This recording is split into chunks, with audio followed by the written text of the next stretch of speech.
We, as people, want to compartmentalize our life. And yet, I think God wants us to be authentically who we are in the Greek system as believers. And that is such a challenge to be that, because it's not just about being vulnerable and honest, but it's also where there's a lot of fear there, of like, what would it look like for us to stop hiding parts of ourselves or avoiding certain situations?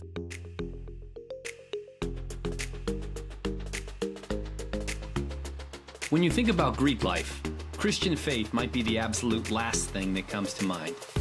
But we not only believe that it's possible to be Greek and Christian, but also that it's the best way to experience Greek life and grow your faith.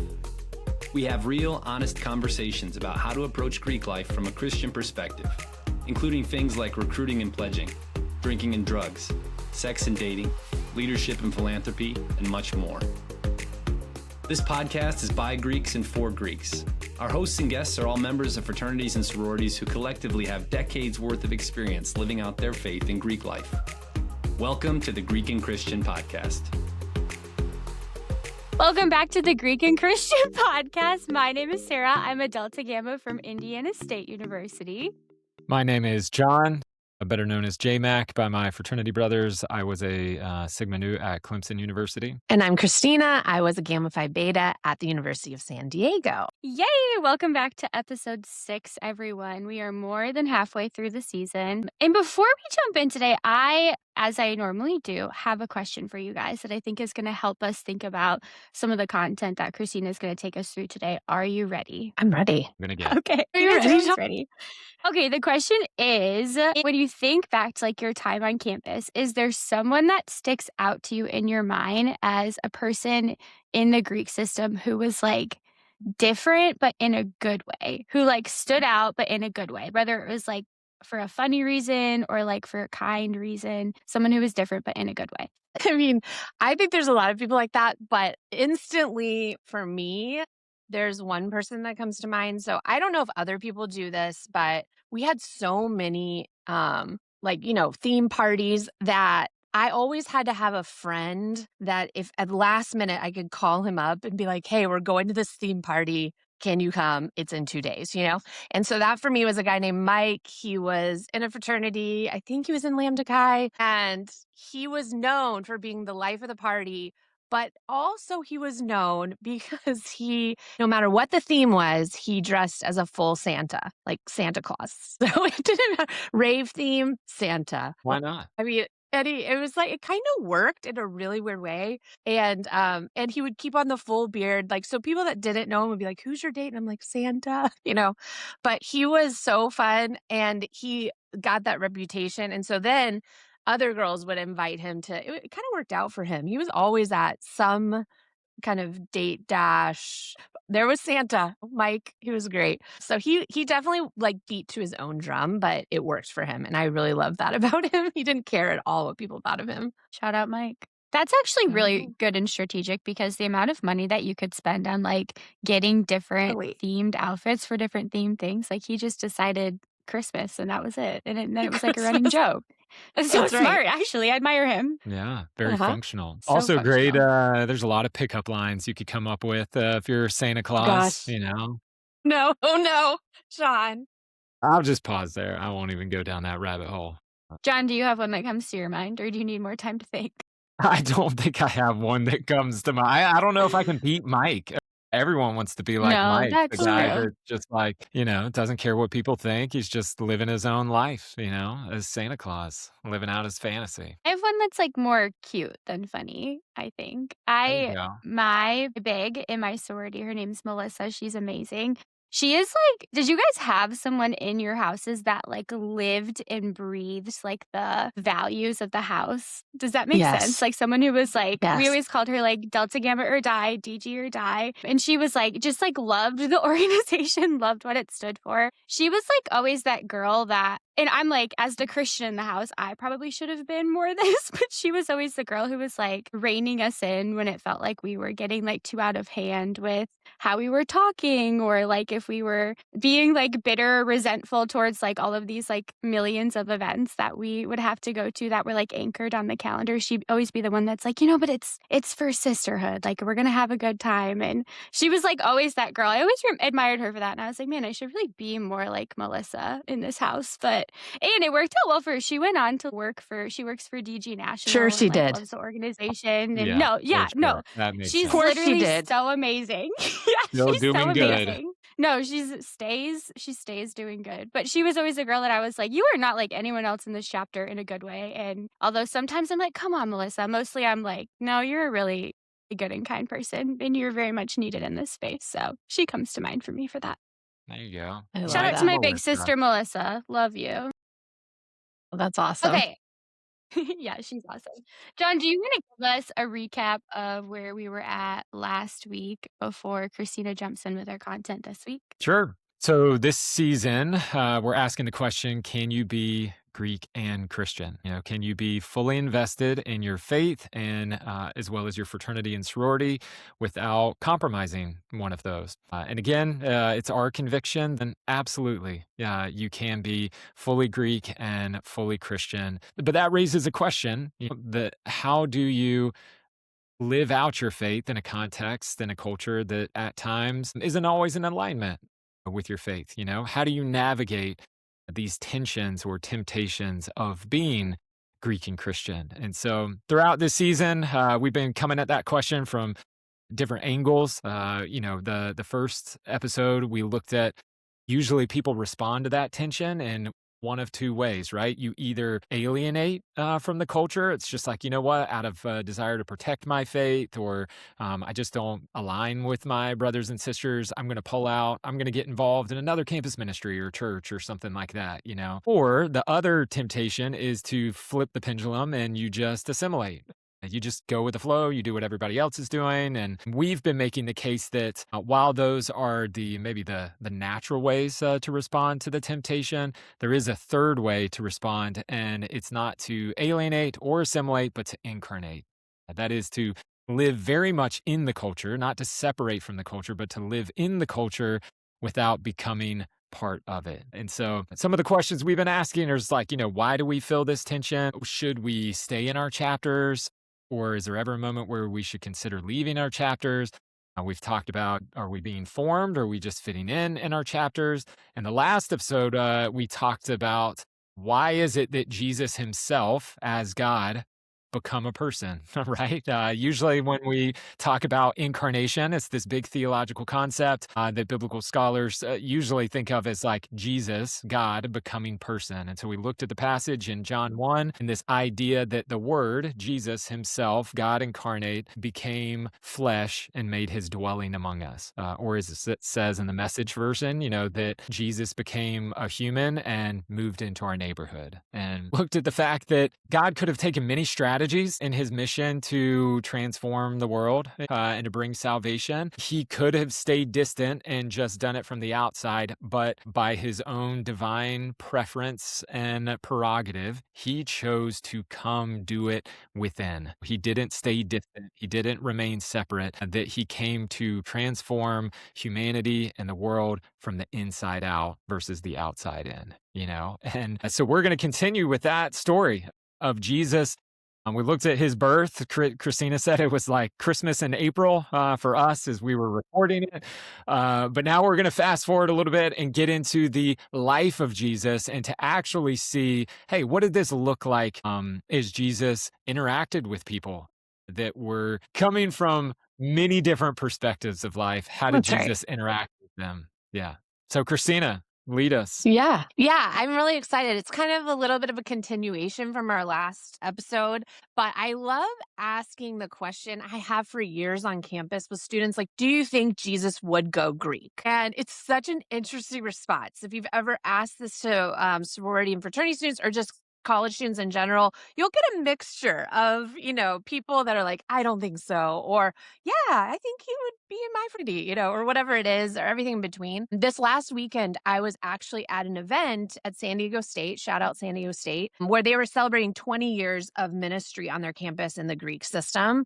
And there was an alumni there, and she is also was a Christian in college. And when she was telling her story, she said, when I we're always talking about bringing Greek and Christian together, but honestly, in college, I spent most of my energy trying to keep them a mile away from each other, even though they were both me. And I just thought, that's so real, Can it be possible if we think about this idea of like, it's kind of funny, like, would Jesus go Greek? But like, could a perfect God enter the Greek system and be a present brother or, like a present person in the Greek system? And I think we kind of land on leaning towards yes, and it has to be done a certain way. So we're going to kind of talk about that through the passage today and like what would that look like? What would Jesus be like in that way? And I think the reason is because in in so many conversations like the woman I just mentioned, we as people want to compartmentalize our life. And yet,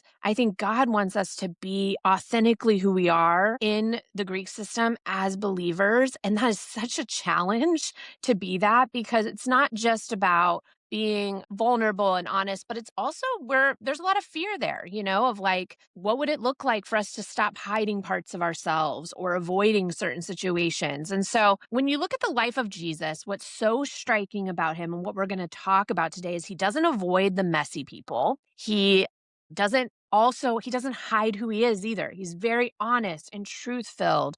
And he moves toward people, especially the ones that maybe are overlooked or we avoid. And he does it with such a mix of clarity and compassion. And so I'm excited for this conversation. I think it's going to be challenging in a good way. For us, and I think that's what we need. Is this in an inspirational, challenging sort of way? What does it look like to be living the purpose that God has for us if you find yourself as a Christian in the Greek system? So we're going to be actually, if you have a Bible and you're listening to this, we're going to be looking at a passage from Matthew. And we actually have a discipleship guide on the Sermon of the Mount, which is a very famous speech that Jesus gives in Matthew in chapters 5-7. It's one of the most well-known Jesus teachings. We're actually going to just look at a few verses, and this kind of comes at the heels of the very famous beginning of the Sermon of the Mount, where it's like, blessed are they. And he talks about people who are humble and merciful, pure in heart, care about justice, people who are willing to live differently, even when it costs them socially. So he's just listed out all these different types of people. And if we're honest, it's a pretty surprising picture. When you read those verses that come directly before what we're going to talk about, it's not the people that we would most identify wanting to like be around or impact or influence. So right after describing this kind of upside down version of life, Jesus says something that feels kind of deep and unexpected. He looks at this group of ordinary people that are trying to follow him, and he tells them who they are in the world. He doesn't say you will become this. He says you are this. And so I think I'm going to ask Sarah to read it. And as we listen to it, I think we need to pay attention to the images he uses. That's really what we're going to talk as kind of the foundation of our discussion today. And then just even notice like what are the things that he describes and how does it have to do with the kind of life that maybe he's calling us to live? So Sarah, if you want to read Matthew 5. Yep. This is Matthew 5, verses 13-16. You are the salt of the earth, but if the salt loses its saltiness, how can it be made salty again? It's no longer good for anything except to be thrown out and trampled underfoot. You are the light of the world. A town built on a hill cannot be hidden. Neither do people light a lamp and put it under a bowl. Instead, they put it on a stand, and it gives light to everyone in the house. In the same way, let your light shine before others, that they may see your good deeds and glorify your Father in heaven. Yeah. So instead of jumping in, I know when I read a passage like this, it's really tempting for me to just be like, what does this mean for my life? Like, just tell me, how do I do this? Before we do that, I think with any passage like this, it's so good to ask the question, if Jesus is using these two images of salt and light, what would it have looked like back then in this time period? What would those images have meant then? Be a little different than now because salt was used for many different things that we don't think of now. And light, they didn't have electricity back then. So light was even more significant. When you think about these images, I thought we could just start with one and then move to the other one. So the first few verses are about salt. He says, "You are the salt of the earth." And then he kind of describes it. When you think of salt, I know probably some of you have some good insights in this. What comes to mind? Like, what are some of the things that come to mind? And then also, there is like a warning when he talks about salt in this part. But what stands out to you about the salt section? Well, but first, when I think about salt, I know that there are a lot of ways that this fits into scripture in the context, but when I think of salt, I think of like it adds flavor. It's what we put in Yes. food to make it taste better. Some people like a lot of salt, some people like less salt. It adds flavor. It acts as like a condiment for food, makes things taste better or more sharp, I guess. That's the initial thing that Yes. comes to mind. There you Really go. good. Spice of life. Yeah. Hmm. Definitely flavoring, food. I mean, that's the first one that comes to mind. That's usually what I use salt for in modern life. I have other thoughts of just putting it back into the kind of historical context, I guess, in the ancient context in a place without refrigerators. Like, how did you Yeah. preserve different things? That they used salt as a preserving agent, that it prevented decay from happening. It prevented diseases Yes. from happening. And so, in that sense, I think it adds the additional angle of being sort of an agent of preservation. It preserves the goodness of something, if you will. Without it, things could go bad. Yeah, really good. And I think, it probably is good to mention that in this time period, it was very valuable. It was a thing that people needed because there wasn't refrigeration. It was one of those things that you really needed salt to keep food from decaying, like you said. And it was not an easy resource sometimes to come by unless you had some money. And um, I think it is interesting. It was an everyday thing, though, that they knew. Jesus doesn't pick like something that maybe they wouldn't have really understood or like, what is that? He's telling us that we are. He's like, you are salt. And so it kind of is this interesting metaphor he uses. What do you think about the warning he gives? When he says, "What if salt loses its saltiness? How can it be made salty again? It's no longer good for anything except to be thrown out and trampled underfoot." Okay, Jesus. All right, that was like a little harsh. It's like, all right. He What went do you hard with think that he's one. warning against there? You like bland food? What is he saying? The worst. Couldn't be any worse than bland food. Like, if salt I loses know. its saltiness, it's not really, like, salt anymore. Like, it's not if salt isn't salty, then it's not anything, I guess. It Kind of like is pouring just just sand on your food, no, really. Like, who Yeah, doesn't like a like, little what? gritty, Yeah, crunchy aspect to their meal? Yeah. just for texture. Yeah, if salt loses its saltiness, it's no longer salt, I suppose. So, the whole moment of, like, throw it on the ground for people to walk on it, that actually does make sense. Because if salt's not salt, then you're right, John, maybe it is just like sand, and it's Yeah. not that Yeah. useful anymore. Yeah, it doesn't have any value, to that sense. And I don't know the science behind it. Why does salt preserve things? Why does it prevent, like, decay and those sorts of things? That would be an interesting question that I don't know the answer to. But if it loses its saltiness or whatever it does, then it just doesn't have any value anymore. It doesn't do what it's supposed to do. It doesn't do what it was designed to do in that sense. Totally. And I think there's a sense of like Jesus is like, you are this, but what happens if you try not to act like this? If you actually, like, if you lose your saltiness. And so I think we'll come back to the implications of that. Well, I will say before we get to like, what does that warning really mean? If Jesus is saying you are the salt of the world, before we move on to the light, and we've talked about, it slows decay, it enhances flavor, it requires, one thing about salt, it actually has to come in contact with something for it to be effective. Like it's not effective on its own, like just hanging out a jar of salt. It actually needs to come out of the salt shaker and into the world. And so I think that there's like a sense of a lot of those kind of metaphors. Which one stands out to you when you think of like why Jesus would use this when he's talking about followers of his and what that Great means? question. Yeah. I mean, another well, function of salt, if you will, that we didn't name. This is another one that I've thought of before that I don't really think of very often. I actually think about it in the negative sense because you've probably heard the phrase like pouring salt in the wound, and usually people mean that for like, that would be like extremely painful. Mm. Which I think it is. I've never done that. I've never had like an open cut and like, oh, give me that salt shaker real quick and dumped it in there. But that is like in an ancient context, pre like modern medicine, right? That they use salt as a again, I mean, it's kind of the same as the meat as a preserving agent that prevents infections and things of that sort. So it's a healing agent. It can actually help accelerate the healing process in that sense. And so I think the flavoring, like Sarah said, preservation, like it preserves the goodness of something, and it has the potential to bring healing to something. And so, to your question, Christina, like when Jesus says, you are the salt of the earth, it raises the question, okay, what would it look like for me as a person to be a agent of preserving goodness? That like, what if one of my goals in life is to preserve goodness? What if one of my goals in life is to bring healing to like hurt and broken areas of life? I don't know. The flavor one, like, I don't know about that one. Sarah, you're the fun one. Maybe you could speak to like, what does it look like What is to, fun? spice up your life?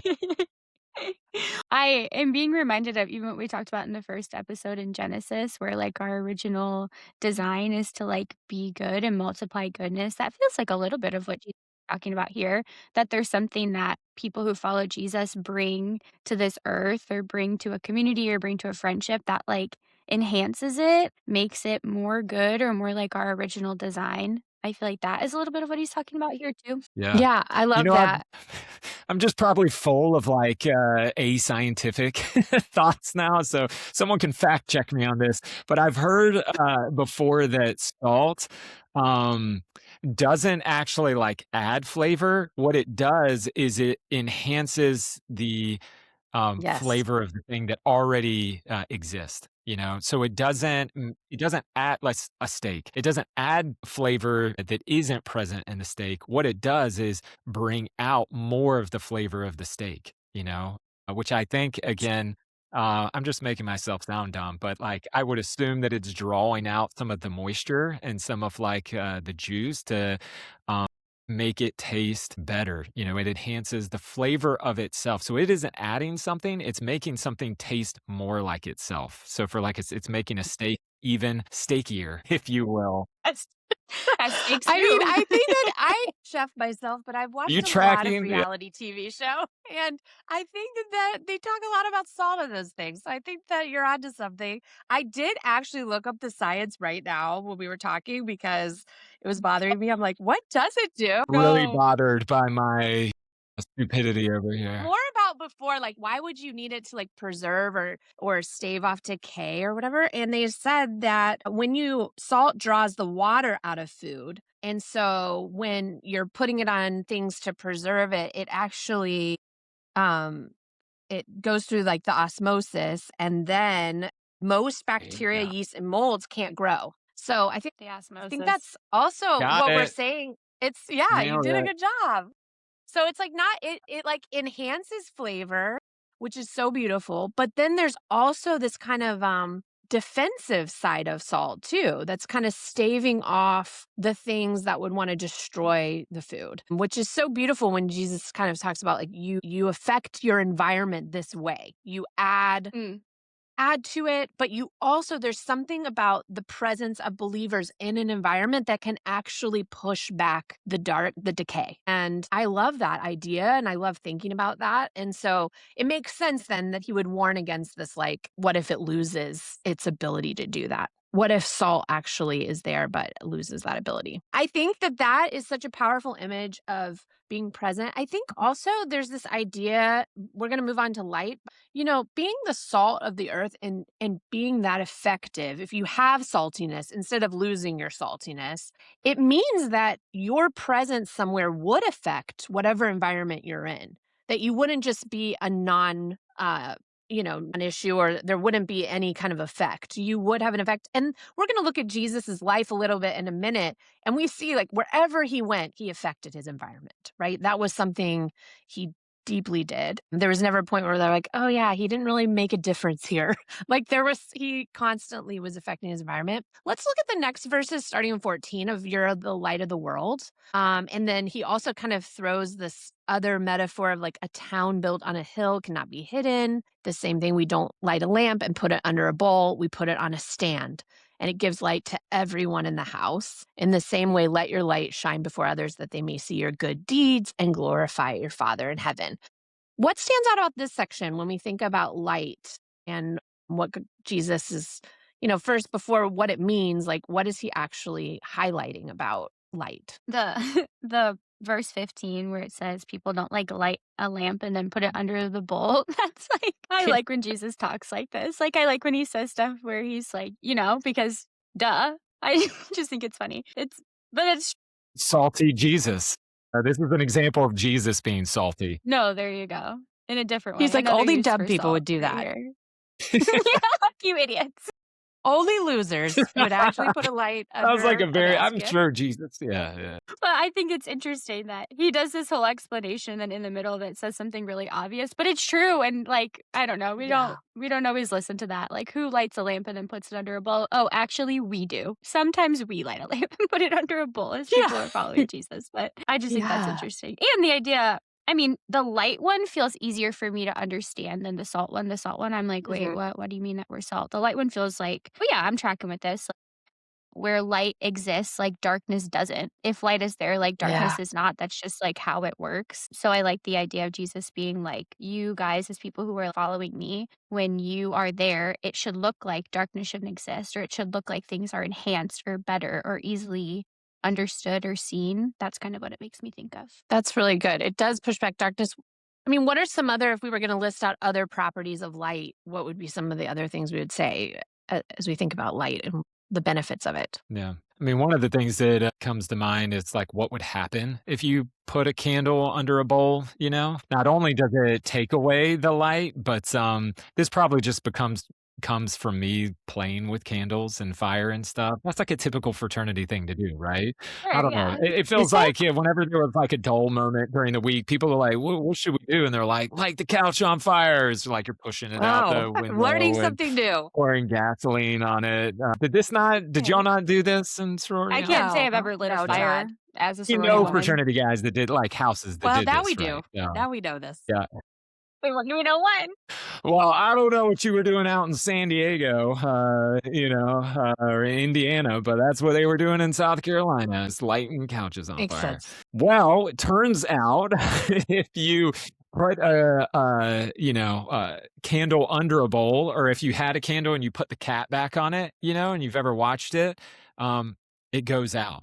Right? That if you take away the oxygen, eventually the flame burns up all the oxygen and it'll grow smaller and smaller, and then it'll just snuff itself out, which is kind of an interesting concept. It kind of goes back to what Jesus was saying, like if salt loses its saltiness, like if a light loses its lightiness, that loses its ability to be light, if you try to cover that up, it not only takes away the light for everyone else, but it can actually diminish and snuff out the light itself, So that's an interesting angle. Obviously, we could jump off of that and talk applications here in a second. The other thing that comes to mind is Sarah was talking about how light pushes back darkness, it increases visibility and clarity. The light doesn't just exist to benefit itself, but it benefits the environment around it.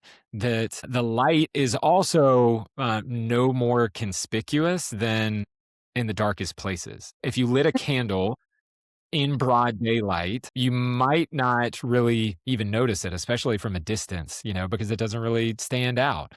But if you've ever gone into a pitch black room and turned on a flashlight or lit a candle, all of a sudden, like the light is the most conspicuous thing in that environment. Like there's no denying its presence. And so, it's part of the concept that comes out to me is like the light is no brighter than in the darkest places, in the darkest houses, if you will. Living in Louisiana for many years, we have a lot of power outages because we have a lot of bad weather.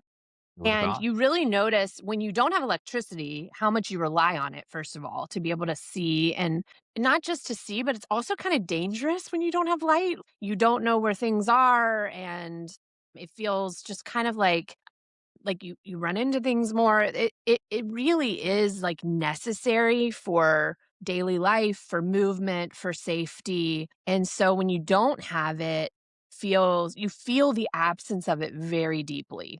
And it gets really annoying pretty quick to not have light. And you just hope, that it's going to come on back soon. And I wonder if there's something to that in a culture that he's talking that didn't have electricity. They would have said, yeah, we need light at night or we can't see anything. It's very dangerous. They didn't have street lights, they maybe had lanterns. And I just think that it's interesting. He once again picks like an ordinary daily thing that they would have used. And he says, this is who you are. But then he kind of says, this kind of, and we were joking about it, but it is a little sarcastic of like, why would anyone hide it? Why would anyone, Yeah. if it's so necessary for all these things to see for safety, why would anyone hide it when it's meant to have this other purpose of giving life to the whole house? I love that phrasing too when I think about Greek life, because I think about like one light being able to give light to a whole house. And he's talking about just like a normal like Middle Eastern home probably, but I just love that idea of could it be that, like you're saying, it doesn't take many people being lights. Like one could do a lot of influencing and bring light to a big space because it's so powerful against darkness. Any other thoughts you have about why Jesus mentions the warning about hiding the light, and he connects light to good deeds? I don't know. Any thoughts about that? He kind of says, let your light shine so that people can see your good deeds. What do you think he's trying to connect with the idea of light in those ways? Any other thoughts? If light is a stand in for our faith, how do people see your faith? Because faith as it stands is internal belief, it's a internal sort of allegiance and everything. You can't really see it until you see it expressed in how someone talks or how someone lives and acts and the decisions they make. And so that's where I think the good deeds are the like a sort of physical manifestations of an internal reality, right? Of an internal faith, that people see your faith because of how you live it out, because of your good deeds. James, the brother of Jesus, in his letter that he wrote, talks about how faith without works is dead. That he Mm, says, like, show me your faith, and I'll show you my faith by how I live. And the point that he's making is that obviously we don't earn our salvation or relationship with Jesus because of what we do, but it's because of that relationship that motivates us to live in a certain way. Here, I think that's what Jesus is calling out, is that if the way that the light emanates from us, the way that you see the light is by our actions, then put that back into the context, like reread that section of scripture with that in mind. If you were designed for good deeds and to be a force for good in the world, why would you hide that? Or why would you put that under a bowl? Why would you stop doing that? Like if you stop being a force for good in the world, if you stop living out your faith, then you're losing the design or the purpose for which you were created. yeah, I think that's really good. And I think these images are challenging because I think all of us as Christians want to be salt and light. We want Jesus to send us out to the environment that we're in, and we want to make a positive difference. We want to bring good things. We want to not necessarily draw attention to ourselves, but we want to be kind of a force of good. But I think we also really feel the tension of doing those things and the fears that arise. Could we talk a little when Jesus is kind of saying like salt doesn't need to lose its saltiness. We don't we certainly he doesn't want us to be present with no impact, like being fully in our chapter, but if nothing about our presence changes anything, it's like we kind of lost our saltiness. And he certainly Mhm. doesn't want us to hide our light. It's not meant to be hidden. It naturally shows. But what do you think about if those are two metaphors that Jesus says, this is who I want you to be, part of your identity as Christians in the Greek system? What do you think kind of comes against that, that pushes against sorority and fraternity students, that kind of keeps them wanting to hide, or keeps keeps all, and we've felt it too when we're in the Greek system, and keeps us maybe like kind of like, shrinking back in messy situations instead of stepping in? I mean, what are some of the things that you feel like kind of are against us stepping into those identities of salt and life in the Greek system? What are some of the challenges? The part in verse 14 where it says a town built on a hill cannot be hidden, that feels challenging to me. And even as I think back of being in Greek life, like if we're going to be a light, it's hard to like fade into the background. It's hard to, you can't be a light and not be visible, which feels challenging because, like we talked about last week, is people who are living, like moving into the neighborhood, living with our friends, dwelling among the people. And then the invitation to be different. It's not just like, we're working to be different, which is already gonna, like, set us apart from our brothers and sisters, and then there's an invitation to, like, be light, to be a light on a hill that everyone can see, so it feels challenging to be like, "Okay, I'm gonna be visible, I'm gonna be a light, but I'm gonna be different," which just, like, puts a spotlight, for lack of better terms, like, puts a spotlight on you in a way that I'm like, that maybe makes me a little bit uncomfortable to think about being looked at, but also being looked at and being different adds another layer of complexity that feels just like maybe vulnerable, or like there's a lot of Yeah. pressure that comes along with that to do it right or to like honor God, but also to do it in a way that doesn't repel your brothers and sisters or make them think that you're being judgmental or self righteous or things like that. Those are all things that I remember feeling when I was in my sorority in college. Yeah. And Sarah, there's two things that you mentioned there that I just want to point out and name them, that, is the fear of looking different,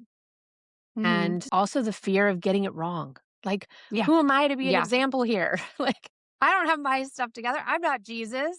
I can't do all of this. And so there's both of those fears as you're talking, I just think are so real, of like, who am I Mm. to lead something here on talking about Jesus? Or what if somebody does have a real question about faith? Am I the one that needs Right. to be the light here? Like, Right. are they looking to me? Right. And so I think there's Or that if I fear get it of like, wrong, do I mess it up? Like, if I get it wrong, do I lose yes, my saltiness? Or, like, how do you bounce back from that? And yeah. yeah, this perfectionistic, like, well, maybe I should stay in my corner, like Yeah. not venture out. Yeah. Yeah, because I won't rock the boat as much if I stay in the corner. Like, maybe I'll actually be more like Jesus if I stay in the corner because I won't be getting it wrong, even though that's a lie and not true, but something I would think No, about. it's so true. I think you're right. Yeah. I think that there's something very real about that, and I also really feel this tension all the time, even in myself, even as a post grad, of like, when Yeah. God puts a dream on my heart or something where he wants me to step out and be salt and light, I'm like there isn't a part of me that's, let's go. I'm like, actually, wait a minute. Wait a second. Let me just think about this a little more, maybe for another year, and then we'll come back to it, Mm. because there is this fear of like, I'm not ready, or I don't know what I'm doing, or I'm still in process. So I think those are real. What are some other things you would add to this, John, as you think about maybe the fraternity side or just Greeks in general? Yeah. I mean, I resonate with all of that. If you've been listening to this season, you've heard a bit of my story. When I actually, again, I joined Greek life not to live out my faith. It was big parties and good times and all that kind of good stuff. And so when I started following Jesus and I was like, man, like I don't find joy in the stuff that I used to do.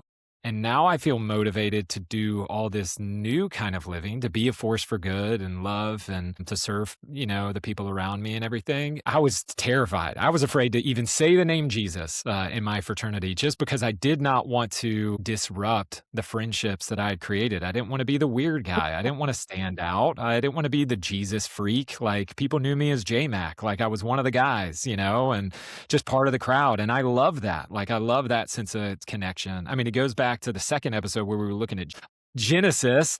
And, we talked about how it's not good for man to be alone, that we're designed and created for connection and belonging. And I found that sense of connection and belonging in my fraternity brothers and being one of the guys. And so, here comes along Jesus, like trying to bring my faith, which loving and wanting to live out in my friendships together. I wanted to your point, like the story you told at the beginning, Kristina, of the woman at SDSU.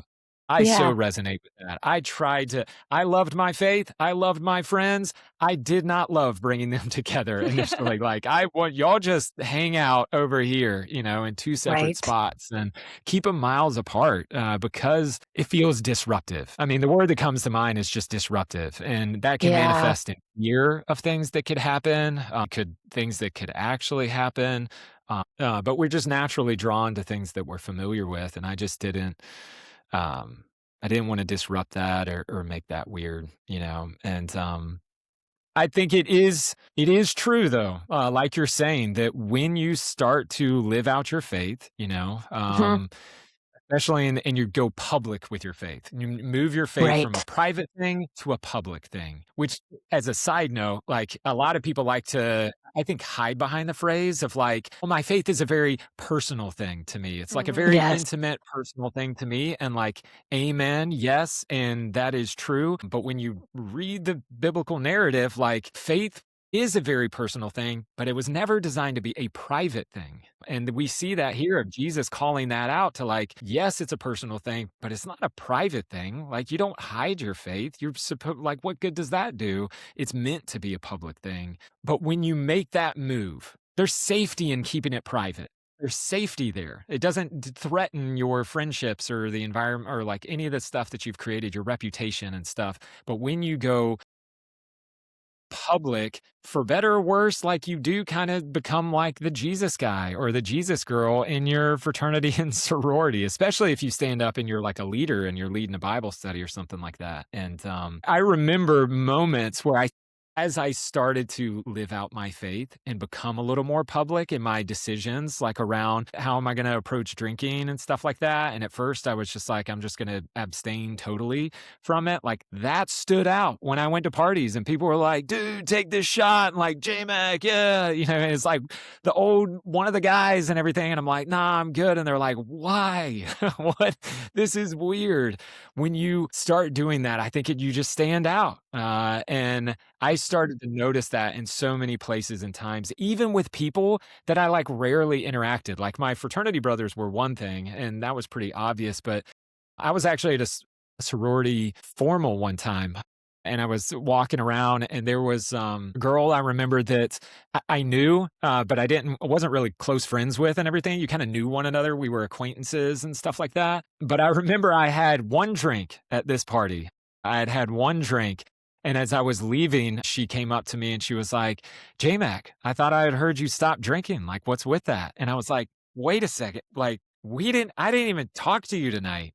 And like, we just kind of know one another. And you know that I've made a decision like to stop drinking, and me having one drink is like stands out to you and catches I left, and the thing that it revealed to me is like, wow, it brings back that concept that the light is no brighter than in some of the darkest places, or some of Mhm. the places where light is most absent, if you will. And when you start living out your faith in a place that faith is not prominent, it draws people attention, even when you think they're like not paying attention to you. I think it draws people's attention. Now, that can feel like pressure. And that's the Yeah. thing that we don't like, is like, I don't want that Yeah. pressure. We feel the pressure of perfection, and like, I don't want that on me. But it's also potential. Like, the flip side of that is there is potential to actually be a force for good, to be a voice of truth and to bring some of that goodness, that you can leverage that in a really powerful way. No, that's really good. I think what we're talking about is it's so important because there's so many Greek Christians that are trying to figure out how to decompartmentalize their life, be authentic in both ways. And yet there is this sense like when we do decide to kind of go public, like I'm really going to do this. Like Jesus really is the center of my life. Like it really is going to affect how I date. It really is going to affect whether I cheat on tests anymore. It really is going to affect if I get wasted or do drugs or whatever it is. Whenever we do that, I think we want the light to shine and everyone be like, good job. Love it. And Yeah. sometimes it isn't. Yeah. Like we make these choices because we feel like we're being obedient to the voice of God who loves us and we believe in him and we're trusting him and we're making these choices. But we want everyone to be like, we love that you're the light. But sometimes in our chapter, when we're the light, I can remember, I have this distinct memory where I felt like, oh yeah, like I feel so much better when I'm not drunk and I'm like not hungover the next day and I'm feeling healthier and I'm actually like remembering my night and I'm feeling great about it. I feel like, oh yeah, this is like good for me, good for my witness, like all about it. And I just remember people's reaction was like, "Well, now you're judgmental, right?" And I'm like, "What? Like, this has nothing to do with you. Like, this has to do with me and my choices." And I was so shocked that me making a different choice than them would make them feel like I was judging them. And it broke my heart because I knew Jesus wasn't judgmental. I didn't want to be judgmental, but I also was like, "Hey, as I kind of shine my light, I can't choose how people react to that either. I can't like hold that and kind of that dictate, what I do. And so all I could say is like, I don't judge you. I love you. Like, do whatever you want. Like, but I also am feeling like God is making changes in my life that is actually making my life better. And you don't have to follow that. But I also am not going to keep it to myself either anymore because I think it's so powerful. So it is so tricky because we want it to be a positive thing and not, it always isn't. Yeah. I mean, to that point, I talk about how living out my faith and being public with my faith was disruptive for me. It caused a lot of internal tension. Mhm. To your point, I think it can be disruptive for others too. Yeah. When you start living out your faith and making different life choices, it also raises the question for other people. It's like turning a light on in the room. Like you could be doing whatever you want, like in the dark, but as soon as you turn on the light, like all of a sudden everything is visible. And sometimes when people see themselves in the light, they don't like what they see, or like it causes them to question themselves. And sometimes I think that can come out in it. People start to express or project their own fears, or their own anxieties or their own shame, like onto you. And it's like, well, you didn't do that, but it's by nature of just living this life that Jesus called us to, by living a different life, by like showing people that like, hey, there's actually an alternative that you don't have to live the work hard, play harder lifestyle or the perfectionistic lifestyle of like sorority life. You could actually live differently. I think it causes other people to like stop and have moments of self reflection and like, well, do I like the way that I'm living? Or like, do I like who I am? Or it can produce anxiety or fear in them of just like, oh, do they think less of me because how I'm living? Mm.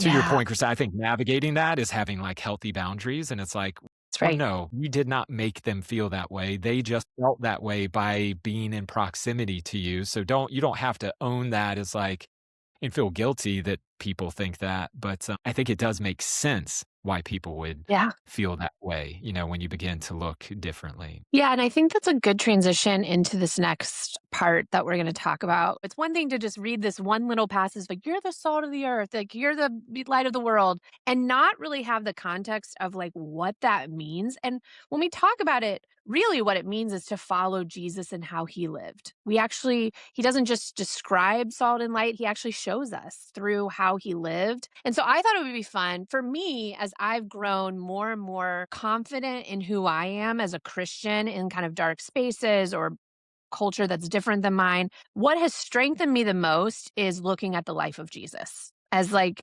as and feeling what he felt and stepping into things that he did and also being so inspired by him of how he was able to navigate really tricky spaces that a lot of people would either avoid or hide away from even when he got pushed back. So I was thinking, in terms of the Greek life, I thought there were like three different kinds of stories we could maybe look at. Sarah has one that she wants to share just about how Jesus kind of moved towards people that were like maybe traditionally overlooked. And I think we have those in our chapter. We have the flashy like leader types in our chapter. And we also have people that kind of are on their own or are a little weirder. Or maybe you're like, how did they get in this chapter? I don't know. Maybe mean. I'm not sure. Wear But cargo I feel shorts. I don't know. Yeah, that's right. Or they have cargo shorts. So, yeah. So, I would love for you to share a story that kind of gets at that for you, Sarah, where you were inspired by something that Jesus did or how he acted with someone. Yeah, one of my favorite stories in the Gospels, it's told in several of them, but the one in Mark 5, I feel like is the best retelling, is of the bleeding woman who Mm. is a lady who has been bleeding for 12 years. And I mean, period, that sounds horrible. Like, no one wants to bleed for 12 years. That sounds literally horrible. But like culturally, that would have meant really bad things for her socially. She would have been outcasted from society and not allowed near people or in her community because she would have been like deemed as unclean because she had been bleeding for so long. Jesus is like on his way to perform another miracle, and he's got this crowd of people around him. And we're introduced to this woman who is thinking to herself, if I can just touch Jesus, I will be healed. She has this like incredible faith where she thinks if I can only like touch the edge of Jesus's cloak, I can be healed. And that happens. And she reaches out, touches him. And instead of Jesus rushing to his next miracle or just like kind of letting it go and letting the healing happen and moving away, he stops in the middle of this really chaotic time, in the middle of this huge crowd of people who probably all would have known this woman as someone who shouldn't have been there because she's unclean and is like an outcast and not really welcome in this space. And I love how Jesus responds to her. He calls her daughter, like says, daughter, your faith has healed you. Like, go and be freed from your suffering. And I really, really like this story in this context because, like, one, similarly to how we talked about salt, is like it cleanses things. Like Jesus literally like cleanses this woman of this ailment that's happening in her body and frees her and makes her well again. There's like that aspect of it.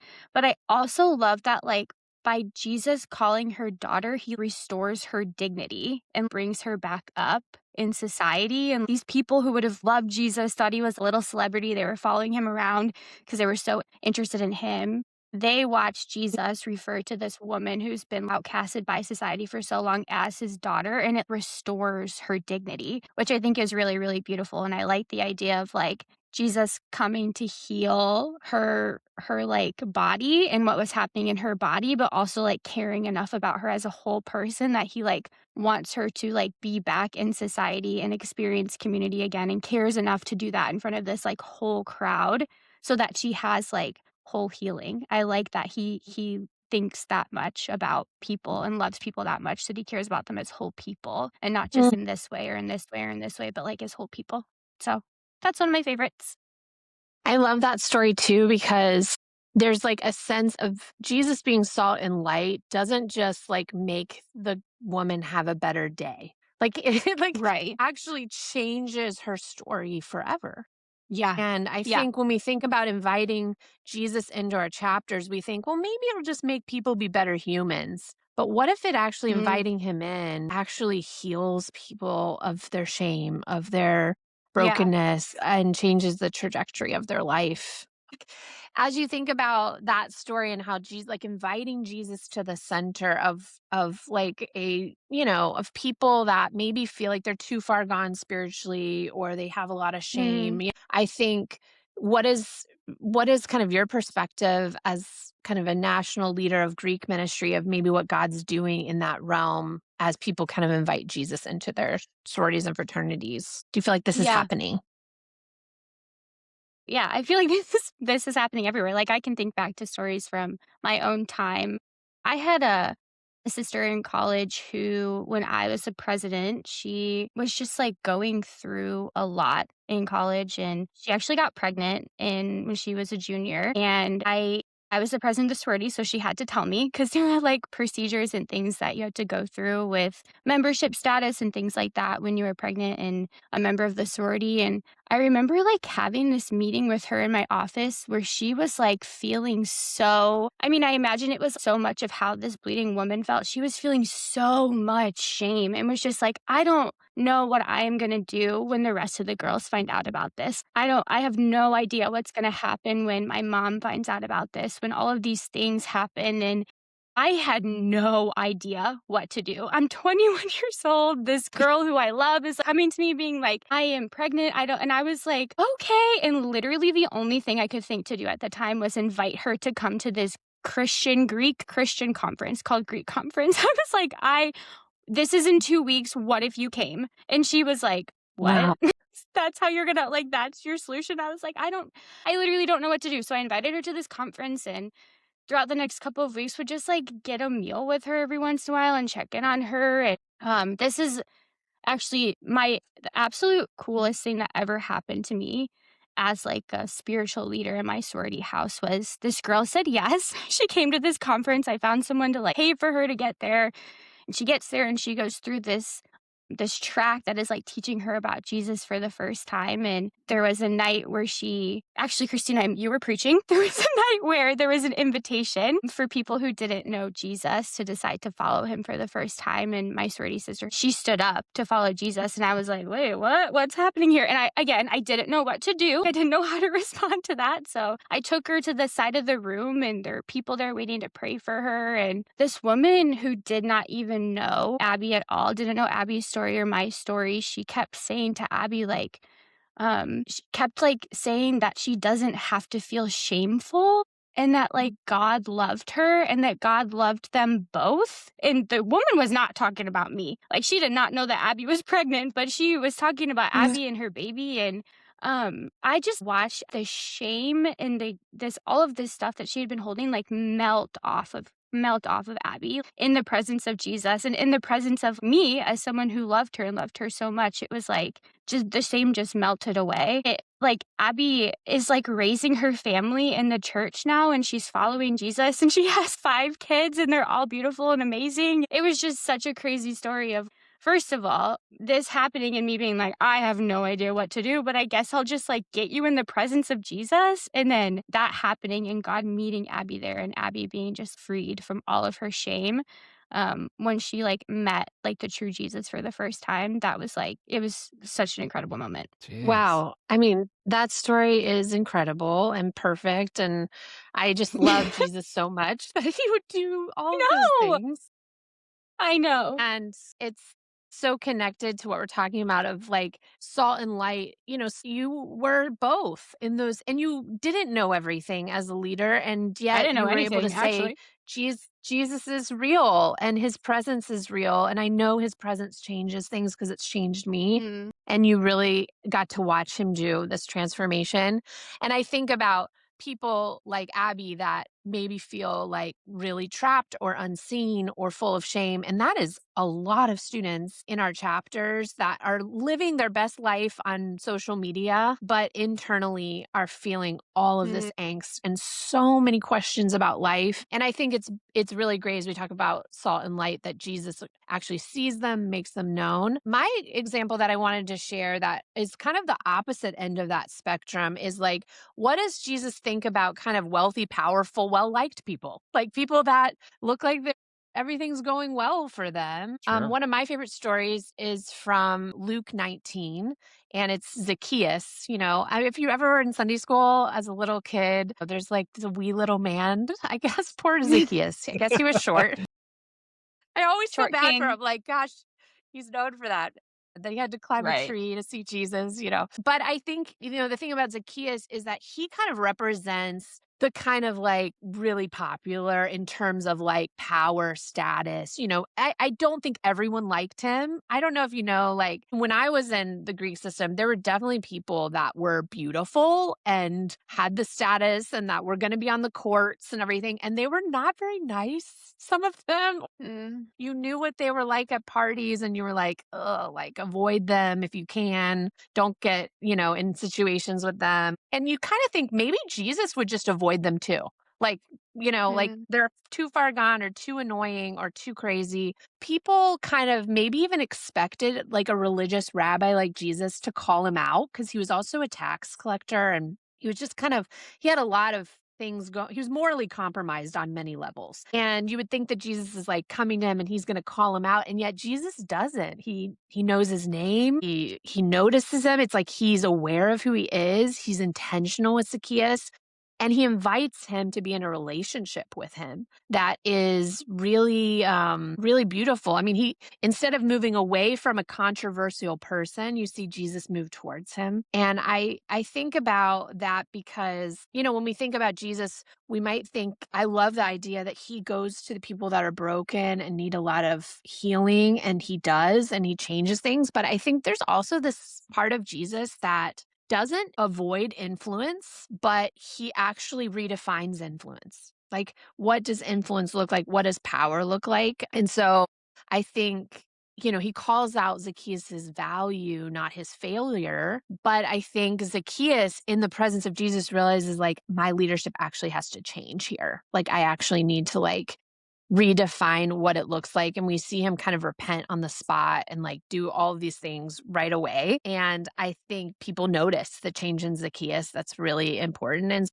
I think in light of the Greek system having a lot of influence structures, that also is, there are people that maybe we want to avoid, or we feel like, oh, they're never going to really care about this Jesus thing. They have so much going on. And yet, maybe what if I was just talking to somebody this week where she was praying through her composite? She was just going person to person. And she was realizing whenever she got to this name, she was like, ugh, person is such an annoying girl in my sorority. Like, she just had this, that feeling of like, she's just so annoying. And then she would move on to the next person.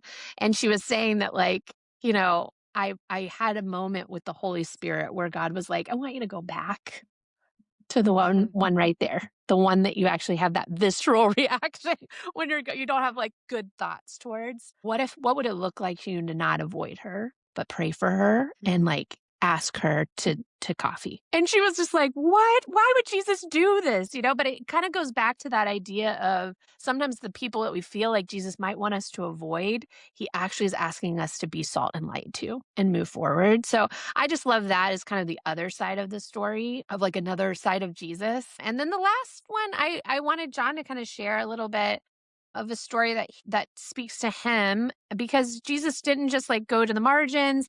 He didn't also talk to influential people, but he was also in culture. He was out there in, like, spaces that maybe they wouldn't have thought religious people should be in. So I don't know if you have a story from Jesus' life that you wanted to talk about, John. Yeah.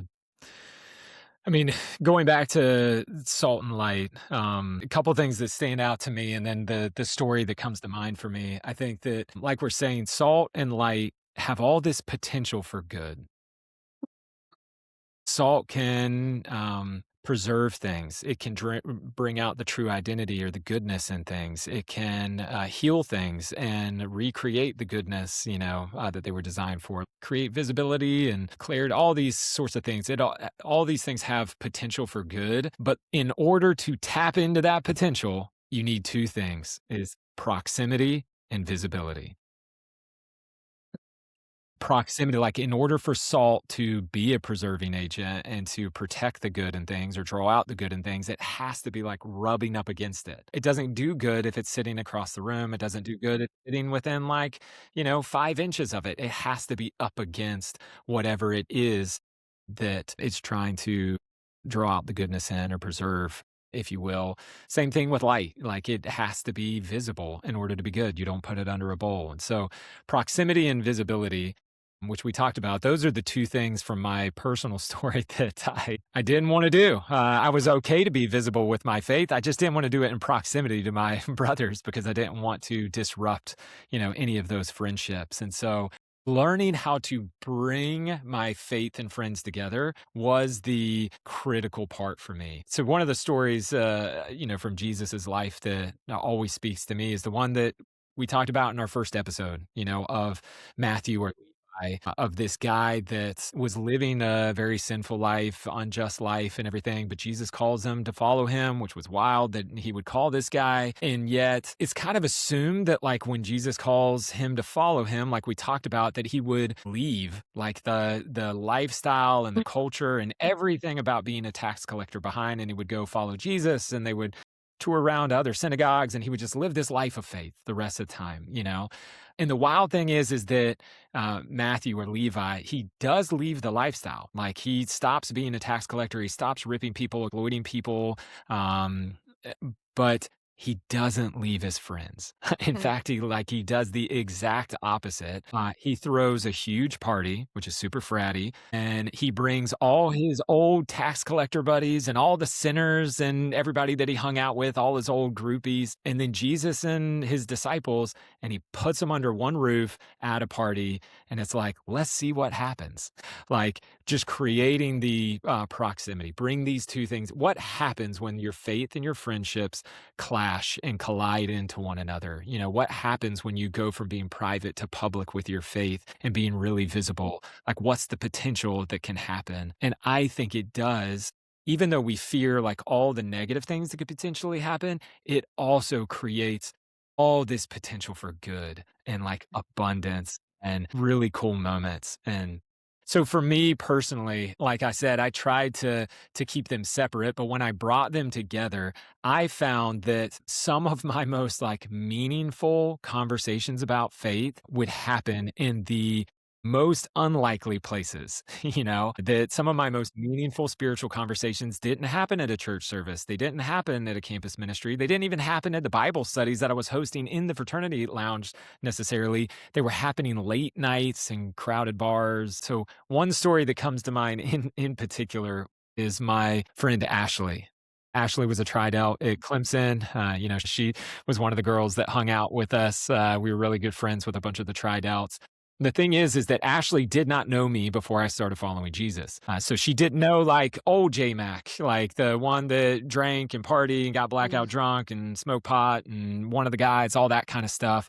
And yet she would hear all these stories about how I used to be. And she had always kind of talked about how wild that is, that she just couldn't picture it. So fast forward, it's a game day weekend after a football game. Everybody's downtown. We're at this bar, a like super crowded bar. The band is going, the drinks are coming. You're standing like shoulder to shoulder with all these people.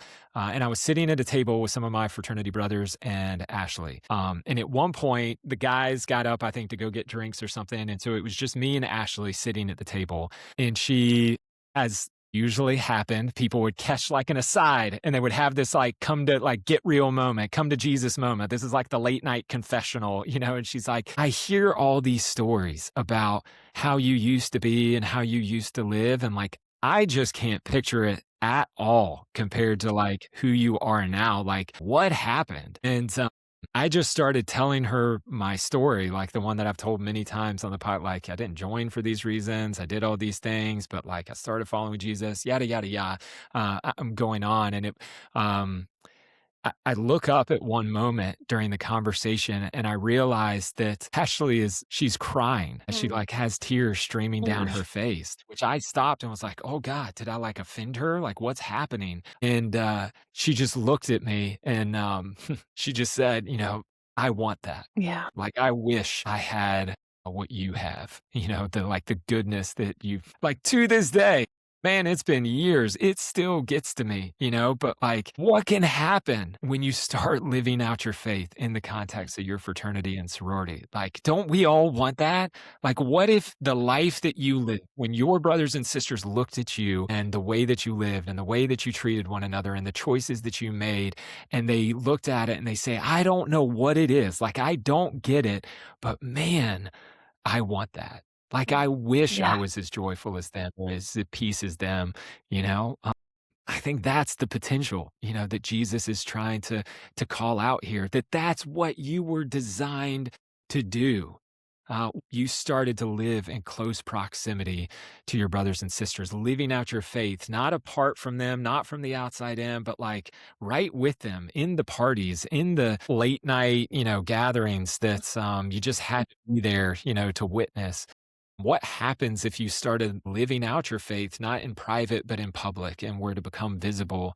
I think some of the coolest moments and some of the greatest moments of drawing out the good or showing people the good can happen when we do that. Yeah, I love that. I think when we just to kind of wrap up this, I mean, I feel like we could keep talking about this because there's so many stories of Jesus that inspire us to take the risk to live that way. And I don't think that Jesus as we read these stories, is asking us to become a different person. He's just inviting us to stop hiding who we already are in him. It doesn't say like you will become the salt of the earth if you try really hard. You will become the light of the world if you try really hard. He says you are these things. Like you are these things as followers of me, and just stop hiding it. Just stop losing the saltiness. Like just be out there. And so as we end, the big question we asked at the beginning is like, would Jesus go Greek? And obviously we're biased, but we think so. Yes, he would. I think he would. He would be on the margins. He would care about students that a lot of religious communities aren't really helping see Jesus. So he would go Greek, but not to blend in, not to back away. He would go to be salt and light, to move toward people in a way that changes things. And so I just think, if you've been listening to this podcast, we just want to encourage you that if you're a follower of Jesus, we believe that you are the salt of the earth, that you are the light of the world. So this week, don't avoid, don't hide. Maybe pick one space and be present in a way that makes a difference. Be intentional with your life. And maybe even ask God, what is one step I could take? Because you don't have to leave your chapter to follow Jesus. You just have to follow him within it. And so we're just praying for you, and reach out if you need help. But this is just a great conversation we want to keep having in the following weeks too. Awesome. Thanks, Kristina. I love that. I love hearing your guys' stories from when you were in school. That's so fun for me. It's good stuff. It is good stuff. Okay, before we leave, we've already established that, like, yes, we do think Jesus would go Greek. And I would like to take it one step further and try and figure out as a team, if Jesus went Greek, what fraternity he would be in. Oh, no. So, Oh, no. Don't we already know? Don't we already know? No, John's John, biased. It seems it's obvious. John is No, we biased. do not know if Jesus doesn't end up in Sigma Nu, John's. How will we figure this Okay, out? How do we know? Okay, I'm gonna tell you. I have a BuzzFeed quiz that is literally titled, "Find out which frat best matches your vibe by answering these random questions." And we're gonna go through and to the best of our ability, try to answer these questions the way we think Jesus would. Are you ready? I I'm think there's ready. like 8 or 10 questions, but we'll fly through. Okay, the first one says, "What is your major?" So do we think Jesus was in business, communications, biology, engineering, psychology, or international relations? Gosh, I think he'd be good at all of them. But what do you think he would be? Like, I Maybe personally feel communication? like communications, maybe international relations. I mean, biology created everything, Yeah. but anyways. No, It's that's true. true. Yeah. We It's the have to author of pick. life. Communications, I feel like, is the best major. So I feel like that makes sense. We'll let you have it, Kristina. We'll go with Jesus Spoken was a from the communications communications major. major. Sure, sure. Let's Oh, go with yeah. that. Okay, Yeah. now I it mean, gets a it's the little number bit one. more fratty. Next question says, "Where are you most likely to be on a Friday night?" Where do we think Jesus would be on a Friday night? At the bar, at the house with the boys, studying, downtown, in the studio, or on door duty? Or It's duty. door duty, like Like, the. he's like the person at parties, like the person who checks people in at parties, like sees if they're on the list. Yeah, the bouncer. I Jesus mean, is a Yeah. bouncer, like flex Jesus. Yeah. I stand at the door knocking. I think I think Wow. I Oh feel my like gosh. Jesus Wait, is at the house with the boys. Yeah. at the house He's with the relational. boys are the Okay, John, what do you I think think? so. I don't know. He's a little more, outreach oriented, either at the house with the boys or at the bars, I would say. It's a very Jesus-like thing to be. The bar. We'll pick that. Let's go with the bar. I like that answer. Next one. Your fraternity's throwing a party. What theme would Jesus pick? Okay. 80s in Aspen. Pajama, Wild Wild West, White Lies party, disco, or mathletes and athletes. Do you guys know what White Lies is? No. Okay. It's kind of a new phenomenon Like, where everyone wears like a white t-shirt and they write like a lie about themselves on it. So like you might write like, "I didn't skip my final to come to this party," or something like that. Everyone like writes a lie about themselves on it that's like kind of funny and witty. They're normally like a lot dirtier than that, but Hey, what would Jesus's white lie be? first of he all, it's a literally shame can't. heaven and hell isn't on the list for a party theme. That would have been helpful. That's- I have I no don't really feel like idea. any of these are sticking out to me. Maybe Wild Wild West. Like Jesus in a What? cowboy hat. Western Jesus? What were the give them to me again. I feel like I can make a decision. He's an Aspen, Pajama Party, Wild Wild West, White Lies, Disco, or Mathletes and Athlete. For some reason I I'm mean, drawn to like the 80s, like Fun Jesus, Disco Neon Jesus, Jesus? Disco Jesus, mathletes and maybe? athletes show that he cares about both, like, types of people, maybe that. Greek and Christian, Mathletes, Athlete. Kristina, you get to pick this one. What are you going with? I'm gonna go with mathletes and athletes with a wide array. Okay, love it. Where is Jesus rolling up to on a Sunday morning? Bottomless brunch, a donut shop, the beach, Starbucks, downstairs for breakfast, or is he still sleeping? He's not at Church church. is an Oh, that's option. unfortunate. No, It's Saturday. Saturday morning, not Sunday. it's Saturday morning. Sunday morning. Yeah. I was like, No, I maybe did say Sunday morning. Yeah, Saturday morning. The prompt says Saturday. I don't know think what he's he- sleeping in. I feel like Jesus was like a get up and go. What was it? Donuts or Yeah, don't you think Jesus is like don't you think Jesus went to get donuts for everyone? yeah, he's a servant. Who doesn't like a Service donut? worker. Yeah, I think so. Yeah, like and then all the brothers come downstairs and they're like, oh, Yeah. Jesus. Oh, we you're love you, awesome." Jesus. You're the best. And then he has like a whole talk about how he's the donut of life. The And sugar of life. The donut of life. You are the icing of This life. is my body. Oh wow. oh my gosh. Okay. Okay, what do you think is Jesus's go-to 3 a.m. food? Pizza, Panda Express, McDonald's, Taco Bell, Subway, or donuts? Man. This is hard. Don't you think like Jesus would just be so classic and go with McDonald's? I don't think you can go wrong with that. I mean, or Taco Bell. Taco Bell feels like a good You're right. late night option. John, do you agree? I'm just Taco It's like, Bell. which I'm one just would always get it to be grossed out by. Sigma Yeah. Nu?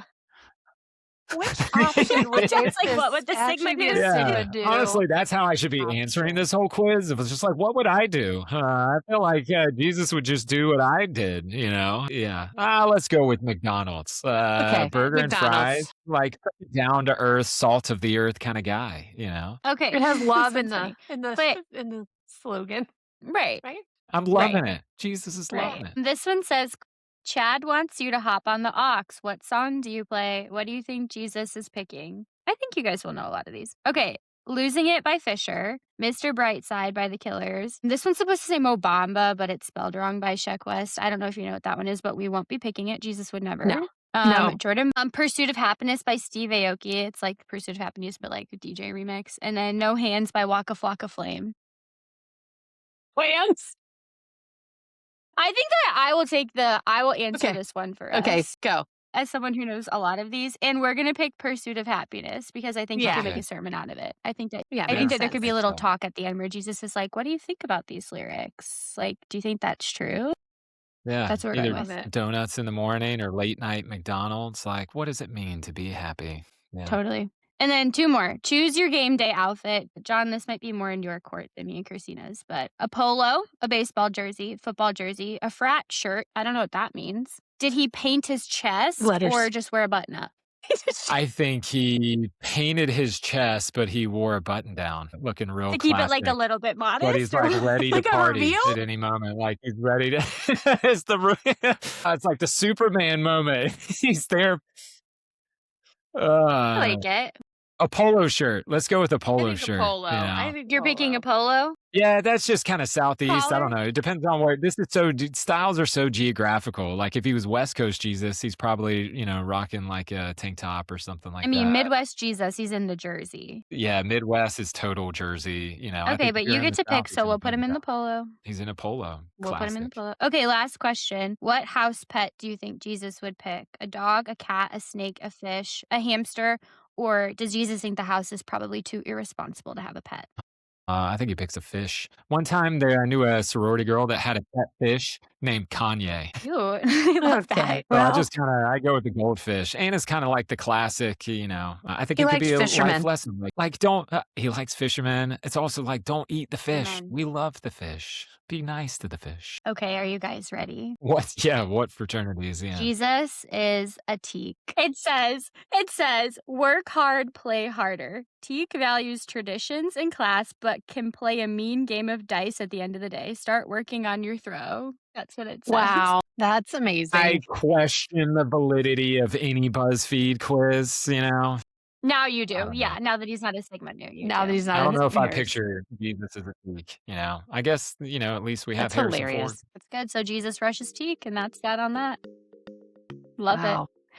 All right, guys, that's officially a wrap on episode 6. We will see you next week for more on being Greek and Christian.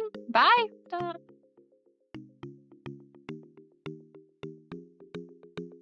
For more on being Greek and Christian, you can follow us on TikTok, Instagram, and YouTube at Greek and Christian. Or if you're wanting more to connect with one of us, you can also fill out our contact card listed in the show notes below. We'll see you back here next episode as we dive deeper into living out your faith in your fraternity or your sorority.